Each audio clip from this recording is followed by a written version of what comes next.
Muy buenas tardes. Muchas gracias por la invitación a la institución. Un gusto participar en el evento. La gran ventaja que tengo es que ya todos se quieren ir. Está el almuerzo muy cerca. Entonces, de todas maneras, tengo una presentación muy breve. Y como diría un premio Nobel, voy a bajar como en un helicóptero, en el helicóptero económico, a hablar de una perspectiva quizás diferente de la que estuvieron hablando, que supongo que ha estado mayormente enfocado a todo el proceso presupuestario.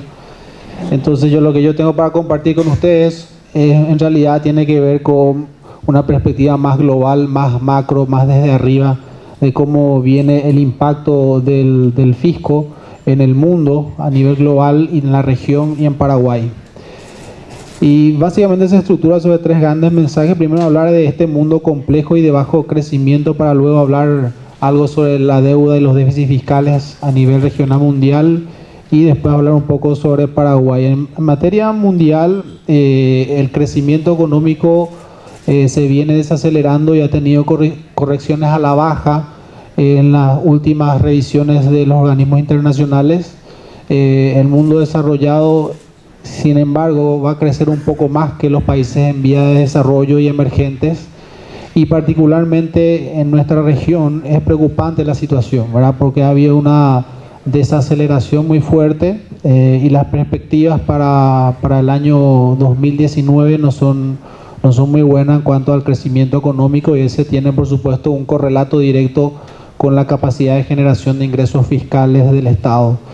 Y de alguna manera está relacionado también con eso los bajos precios internacionales de los productos de exportación de los países en vía de desarrollo como Paraguay, y relacionado a eso finalmente menores niveles de comercio, pero también menores niveles de inversión, lo cual explica un poco esa perspectiva de menor crecimiento. Junto con esto, un alza de tasas de interés que ha venido ocurriendo de manera sistemática en los últimos años, que va a seguir ocurriendo. Probablemente este año, antes de fin de año, vamos a tener otra nueva alza de la tasa de referencia de corto plazo de los Estados Unidos, y luego el año que viene seguramente tendremos 3 o 4 subas adicionales para que la tasa de corto plazo esté alrededor del 3% hacia fines del 2019, lo cual tiene después un impacto sobre todas las tasas de interés del mundo y por ende también en los costos de financiamiento de los estados a nivel mundial. Y ahí de hecho vemos en el segundo gráfico que está a la derecha cómo la prima de riesgo soberano ha venido subiendo en los últimos meses a septiembre, lo cual significa que tenemos que pagar más por encima del bono libre de riesgo de Estados Unidos desde el Estado. Esa situación de suba de tasas ha precipitado una salida de capitales de la región, lo cual ha significado una depreciación cambiaria muy importante. Acá hay también cuestiones particulares, factores idiosincráticos particulares de algunos países, como el caso de Argentina o Brasil, y de otros países que por ahí quizás tengan mayor capacidad, mayor poder de fuego en el Banco Central, o mayores fundamentos que le han permitido atenuar la depreciación cambiaria. Entonces, desde el frente mundial podemos decir que hay riesgos de que las condiciones financieras se empeoren más rápido, o sea, los costos de endeudamiento se vuelvan más altos aún, si es que la inflación en Estados Unidos sube, si es que el crecimiento también tiene algún impacto por ahí. La escalada de las tensiones comerciales en el mundo también va a tener un impacto, porque hoy día estamos en un contexto globalizado donde los procesos de producción, las distintas etapas de los procesos de producción se realizan en distintas partes del mundo. Entonces finalmente, si bien esto es una cosa entre dos grandes países, tiene un impacto en todo el comercio mundial y en el precio de los commodities. También hay riesgos políticos y económicos en el vecindario, ya lo he visto de una perspectiva de Paraguay. Riesgos políticos, bueno, sabemos muy bien todo lo que va a pasar en Brasil. El riesgo económico, bueno, sabemos cuál va a ser el impacto, o mejor dicho, la efectividad del plan de ajuste que está llevando adelante, por ejemplo, Argentina. Y siempre los eventos climáticos extremos, acá yo sé que hay gente de todos lados de América Latina, y en algunos países estas cuestiones tienen un impacto muy significativo, también en Paraguay, en el sector de producción primaria especialmente. Eso, digamos que es el contexto de la situación fiscal en el mundo, donde la deuda ha venido subiendo Ahí vemos, por ejemplo, en el caso de América Latina en particular, la deuda bruta, este es un promedio de la región, digamos, ha venido subiendo cerca del 70% del Producto Interno Bruto. Hace unos pocos años atrás nada más estaba como en 55%. En general esa ha sido la tendencia, también Estados Unidos está subiendo y la perspectiva para los próximos años es que suba con esta reforma tributaria que ha hecho los Estados Unidos, una reforma tributaria, se podría decir, regresiva, que va a significar un déficit fiscal más alto, luego una deuda más alta. La deuda neta también ha subido, por ende. Este es un tema interesante que seguramente puede ser de discusión también en este ámbito, en este seminario. Necesitamos valorar mejor los activos que tiene el Estado. Eso lo vamos a ver un poco más adelante. Y bueno, ese déficit, esa deuda pública mayor tiene que ver claramente con un flujo de déficit fiscal mayor. Acá vemos cómo el déficit primario ha empeorado en algunos casos en los países avanzados, en los Estados Unidos también. Esto está en el 2018 el punto. Y en el caso de América Latina hay una tendencia a reducción, aunque todavía sigue siendo alto. El balance primario ajustado por el efecto del ciclo económico, que es una medida mejor, digamos, del impacto que tienen las finanzas públicas a nivel macroeconómico, o sea, cuánto contribuye el fisco a la demanda agregada de la economía. Ahí vemos que particular, en general, digamos que en todas las regiones, en todos los países, podemos ver que el fisco va a contribuir menos a la demanda agregada, porque en general hay un proceso de ajuste fiscal que está ocurriendo en todos los países, en algunos más rápido que en otros, ¿verdad? O sea, se está reduciendo ese déficit primario y ese déficit primario ajustado por el ciclo implica una menor contribución o una política fiscal contractiva para la economía. Y este es un tema interesante que me pareció relevante mencionarlo, ¿verdad? Siempre ponemos el énfasis en los pasivos financieros, sin embargo el Estado tiene tantos activos, muchos de ellos ni siquiera contabilizados, algunos pocos de ellos mal contabilizados. Y si hiciéramos el ejercicio de contabilizar todos esos activos y lo ponemos contra los pasivos, ahí pueden ver en la línea lo que está por encima de cero son los activos, lo que está ahí abajo de cero son los pasivos, y podemos ver que si se hiciera ese cálculo, en realidad muchos países tendrían una posición de patrimonio neto positivo, lo cual nos da la pauta de que en realidad no es tan grave la situación. Bueno, y finalmente Paraguay en el mundo hemos tenido en los últimos años un crecimiento más estable, en torno al 4%, en los últimos 10 años quizás un poco más alto, cerca del 5%. La barra azul en el primer gráfico tiene que ver con el crecimiento de todo el Producto Interno Bruto real. Eso se mantiene. El sector, digamos, de servicios y manufacturero es el que ha crecido un poco más alto. No se alcanza a ver muy bien ahí, a distinguir muy bien, pero la línea que va arriba es el sector del resto que incluye a las manufacturas y a los servicios, mientras que el sector primario agrícola ha crecido menos en estos últimos años. Y eso ha significado también en materia de condiciones sociales y laborales mantener, digamos, una tasa de desempleo relativamente baja. No tengo aquí el número, pero también una tasa de pobreza que ha disminuido de manera proporcional. Sin embargo, hay señales de desaceleración. Los últimos datos mensuales indican que la economía se está desacelerando. Sin embargo, a pesar de eso, probablemente igual vayamos a alcanzar un crecimiento de al menos el 4% en el año 2018. También hemos mantenido hasta ahora la estabilidad de precios y de las tasas de interés. Esto es importante para la inversión también, para la inversión privada. Y sin lugar a dudas, un ancla muy importante que ha permitido esta estabilidad ha sido las finanzas públicas, que han estado bastante ordenadas en los últimos años, respetando lo que dice la ley de responsabilidad fiscal en cuanto a las reglas cuantitativas de tener un déficit fiscal para la administración central que no exceda al 1.5% del Producto Interno Bruto, un gasto primario que no crezca más allá de un 4% real, y un ajuste de salarios que no sea mayor a los ajustes de salario mínimo. Entonces acá podemos ver ya con los nuevos datos del Producto Interno Bruto, que tuvo una reciente revisión en el Producto Interno Bruto. Ahí podemos ver que el déficit fiscal ha estado en los últimos años alrededor del 1,1% del Producto Interno Bruto. Y la perspectiva para este año que vaya a estar más o menos por ahí. Al mes de octubre, acabamos de registrar los datos, al mes de octubre tenemos un déficit del 1% del Producto Interno Bruto. Y también hemos cumplido las demás metas que les mencionaba antes en cuanto al crecimiento del gasto corriente primario y también los ajustes de salarios. Y eso de alguna manera explica, por supuesto, la evolución de la deuda, que ha venido creciendo a un ritmo relacionado con el déficit fiscal. Hoy día ya está, digamos que encontrando su trayectoria de mediano plazo. Se puede ver cómo esa línea se va poniendo cada vez más plana, lo cual implica que el nivel de deuda en relación al producto se va estabilizando alrededor del 19%, va a estar al cierre del año 2018. Y también dentro de ese marco de política fiscal predecible que va a seguir adelante, tenemos este proyecto de presupuesto para el año 2019 que ha culminado su etapa de análisis en la comisión bicameral en el Congreso. Ahora pasará a análisis en plenaria de diputados y senadores. Este presupuesto también atiende y todos los criterios de la ley de responsabilidad fiscal.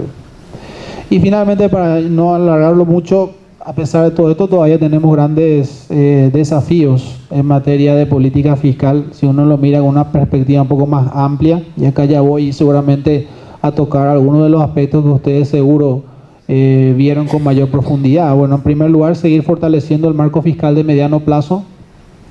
En ese sentido, hemos creado un Consejo Fiscal Asesor hace poco tiempo atrás. La idea es seguir en esa línea fortaleciendo ese Consejo Fiscal Asesor y todo lo que tiene que ver con la política fiscal. En materia del sistema fiscal, entendido como tanto los impuestos como los gastos y transferencias e inversión, es importante seguir avanzando en ese proceso de transparencia que hemos tenido en los últimos años con las leyes de transparencia y datos abiertos. Mejorar la eficiencia del gasto público es un tema que creo que le preocupa a mucha gente también. Y que el sistema fiscal como un todo también sea más equitativo. O sea, la función de equidad del sistema fiscal muchas veces lo asociamos solamente con los impuestos, pero en realidad el gasto público tiene un poder de equidad mucho mayor que inclusive los impuestos. Y finalmente, mejorar el sistema de protección y seguridad social. Esta es una gran tarea que en Paraguay y creo que en el mundo desarrollado, en el mundo de desarrollo, es un tema, ¿no? El tema de reformar los sistemas, no solamente para asegurar la sostenibilidad financiera, porque finalmente pueden terminar siendo un problema fiscal, sino también para aumentar la cobertura de los sistemas de protección social, de los sistemas de jubilaciones y pensiones en general. Muy bien, como les había dicho y les prometí, era una presentación corta y así que me quedo aquí y escucho sus preguntas. Muchas gracias.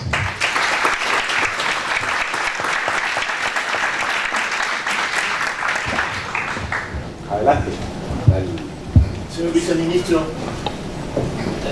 si fuera posible, me gustaría que diga ciertas precisiones sobre los cambios estructurales en la economía paraguaya, especialmente alrededor del desarrollo del complejo sojero, sector agroalimentario extraordinario, y después los efectos y los logros del sistema de maquila.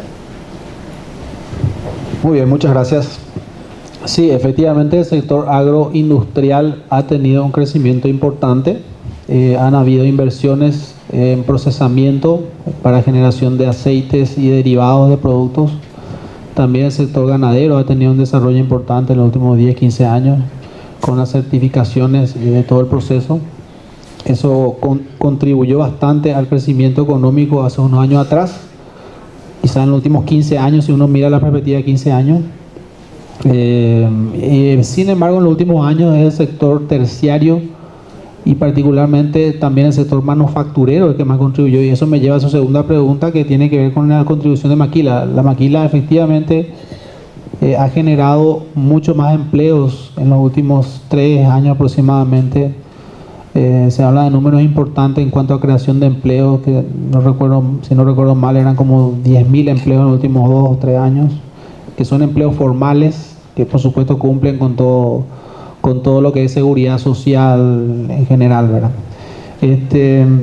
Eso en parte tiene que ver con un proceso, digo yo, de redescubrimiento de ventajas comparativas que siempre tuvo Paraguay en cuanto a su sistema fiscal y tributario particularmente, de que mantiene tasas relativamente bajas, pero un sistema, digamos, donde no se suma, digamos, la carga fiscal federal con la carga fiscal de la provincia. Nosotros tenemos un solo sistema y en general entonces los impuestos son bajos, y hay regímenes de incentivo que permiten también la importación de bienes de capital sin aranceles, el tema del impuesto a la renta también diferido por 10 años y cosas así. Entonces, parte de los procesos productivos de Brasil se han trasladado hacia Paraguay, en parte por la coyuntura de Brasil, por supuesto, pero en parte porque nosotros tenemos esa ventaja comparativa que la hemos sabido mantener, porque normal, bueno, en un contexto de menor crecimiento, donde hay menor recaudación tributaria, muchas veces queremos cortar rápido eso, ¿verdad? Sin embargo, eso se ha mantenido y ha permitido entonces que florezcan estas inversiones. Es un proceso que probablemente va a continuar, hay todavía bastante interés y seguimos recibiendo inversionistas que tienen interés de radicarse en Paraguay, ¿verdad? O sea, en líneas generales eso, el peso, digamos, del complejo agroindustrial, si uno suma sus vínculos directos e indirectos, puede ser entre un 20 y 25% de todo el Producto Interno Bruto. Sí, de acuerdo a los últimos datos y simulaciones. Y la maquila se inserta dentro de un sector industrial que ha crecido, ha tenido ritmo de crecimiento real del 10% más o menos en los últimos años, lo cual es mucho. Y su peso, digamos que dentro de, bueno, el sector industrial como un todo está como alrededor del 12% del Producto Interno Bruto. La maquila es una parte importante de eso. Pero para ser sincero, todavía los niveles de inversión extranjera directa en Paraguay son relativamente bajos. Si uno lo compara con otros países, todavía recibimos poca inversión extranjera directa, está alrededor del 1% del Producto Interno Bruto. Entonces, también hay un tema de registro ahí, ¿verdad? Que muchas inversiones que llegan acá movilizan capital doméstico también, traen dinero, traen tecnología, pero también movilizan capital doméstico. Entonces creo yo que ahí hay un subregistro en algunas veces, porque no se contabiliza todo lo que llega como inversión extranjera directa y queda como inversión local algunas veces, ¿verdad? Pero bueno, eso es un poco en líneas generales. Efectivamente son cambios estructurales que se están dando, y en esta última revisión del Producto Interno Bruto, que elevó el nivel del Producto Interno Bruto global y per cápita más o menos un 30%, nos hizo ver. Lo que pasa es que teníamos una matriz de contabilidad nacional del año 94, que se había actualizado allá por el año 2004 aproximadamente, y quedó ahí. Ahora se volvió a revisar esa matriz y la nueva base, nuevo año base es 2014, y ahí lo que se encontró es que esta economía es mayor de lo que se creía, en un 30%, y lo que se encontró también ahí es que el sector de manufactura y de servicios es mayor de lo que era antes. El sector de servicios representa como 45-50% de todo el Producto Interno Bruto. Así que, y también la manufactura, que ha crecido su participación. Muchas gracias. Yo quería preguntarle, señor ministro, hemos visto durante el día de hoy y ayer que la economía paraguaya, si bien está en una expansión importantísima, la presión impositiva en Paraguay es una de las más bajas de América Latina.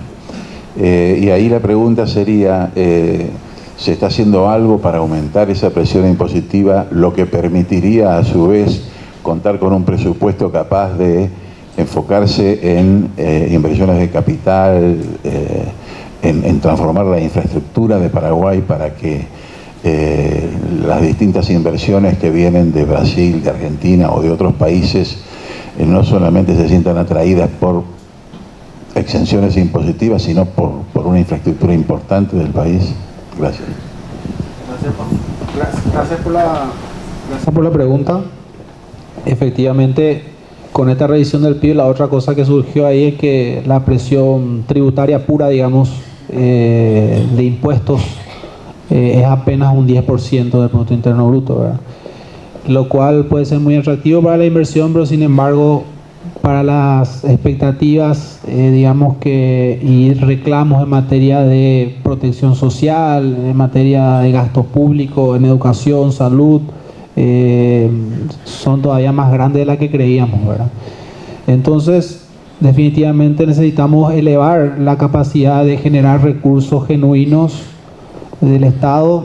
Hemos trabajado en una comisión público-privada de expertos tributarios hace un tiempo atrás, fue más o menos en julio de este año. Trabajamos con expertos de la región y también de organismos multilaterales y expertos locales, y esa comisión entregó una serie de recomendaciones para la modernización y simplificación del sistema tributario. Paraguay también tiene, así como muchos países de la región, las obligaciones que vienen o los compromisos que vienen en el marco del Foro Global y el marco BEPS de la OCDE, que también imponen algunos requisitos en cuanto a estándares de transparencia fiscal, ¿verdad? Todo eso está en ese trabajo, y la conclusión en general es como que, por supuesto, Paraguay tiene que elevar la proporción de recursos que obtiene de los impuestos directos, ¿no? Del impuesto a la renta de las personas. Es un impuesto que recauda casi nada y debería recaudar más, ser más progresivo. Ese es un elemento. El otro elemento de simplificación, pero también de recaudación, es tener un solo impuesto a la renta de las actividades económicas. Hoy tenemos un impuesto a la renta para la actividad agropecuaria, por un lado. Por otro lado, un impuesto a la renta para el resto, que sería para las actividades comerciales, industriales y de servicios, que tienen, digamos, que tratamiento algo distinto. Entonces ahí hay una propuesta de simplificar, pero también de contener ciertos excesos que han habido en cuanto a las declaraciones de gastos, ¿verdad? En los impuestos. Y todo lo que tiene que ver con los impuestos selectivos, que Paraguay necesita actualizar su lista, digamos, de productos alcanzados y de tasas. Estamos muy rezagados en cuanto a tasas. Y eventualmente en algún momento, ya en general, en todo el sistema, discutir sobre la posibilidad de elevar las tasas, ¿verdad? Porque las tasas son realmente muy bajas. La tasa efectiva del impuesto a la renta de actividad económica creo que está alrededor del 3%.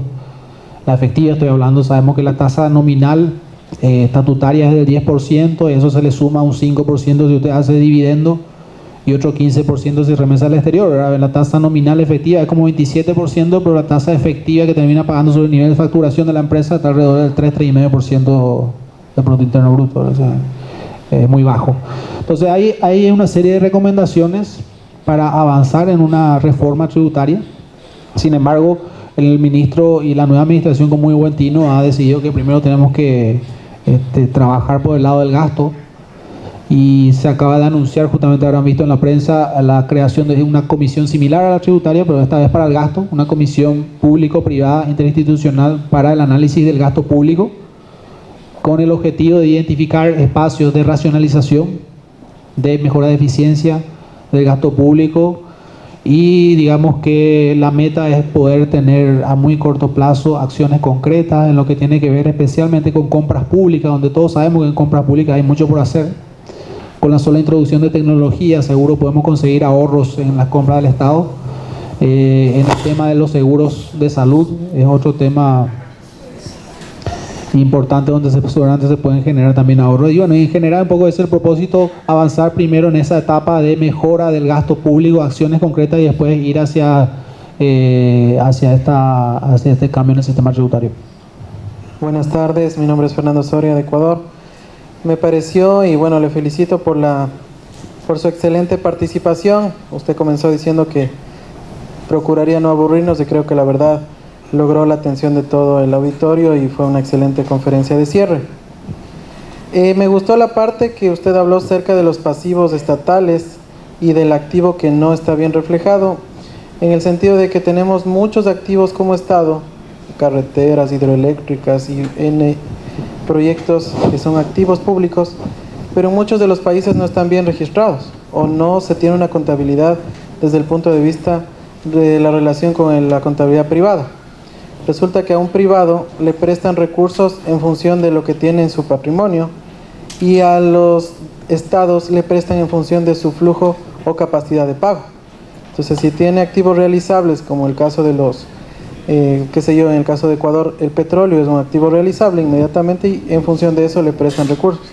Pero no le prestan recursos en función de sus activos como hidroeléctricas, etcétera, que ya lo hemos mencionado. Entonces, la consulta, y para mejorar esa relación ante los prestamistas que encima nos castigan con intereses superiores a la tasa LIBOR, que bordean los 10 puntos en el caso de países que estamos en situaciones más complejas, La pregunta es, ¿qué puede hacerse en relación a los activos de los estados en función de poder monetizarlos o que sean garantía de préstamos, como mencionaba el caso de una hidroeléctrica? Por ejemplo, en el caso de Ecuador, no se puede vender una hidroeléctrica porque es un bien estratégico, entonces no se permite la venta, pero podría, qué sé yo, concesionarse u otro mecanismo para poder tener ingresos en función de esos activos. Gracias. Muchas gracias. Ya nos estamos yendo al almuerzo, ¿verdad? Una pregunta muy complicada yo creo que tendría que transferirle al viceministro de Administración Financiera o a la directora de Contabilidad, pero creo que en general algunas cosas que yo por lo menos he visto es en el tema ambiental. Creo que ahí tenemos claramente unos activos que tiene el Estado muy grandes, en Paraguay por lo menos, que nos pudiera dar acceso a financiamiento verde. Hoy día no lo estamos haciendo, ¿verdad? Y ese financiamiento inclusive puede ser todavía mucho más bajo por lo que hemos visto que están haciendo algunos países que han conseguido certificar los bosques nacionales, por ejemplo, en todo este tema de carbono, han conseguido acceso a estos mecanismos de financiamiento. Ese creo que es un punto que, si bien requiere, entiendo, un fortalecimiento institucional, al menos estoy hablando desde la perspectiva de Paraguay, de las instituciones vinculadas a las políticas y la gestión ambiental desde el Estado, se puede conseguir ganancias muy rápido, ¿verdad? De la evaluación de los activos en ese caso, y conseguir condiciones de financiamiento mucho más adecuadas, ¿verdad? El ejemplo que pusiste de infraestructura es muy interesante también, creo que también puede ser el caso de Paraguay, ¿verdad? Pero bueno, eso es lo que te puedo decir. Bueno, muchísimas gracias al señor viceministro y vamos a entregarle un certificado por estar presente con nosotros.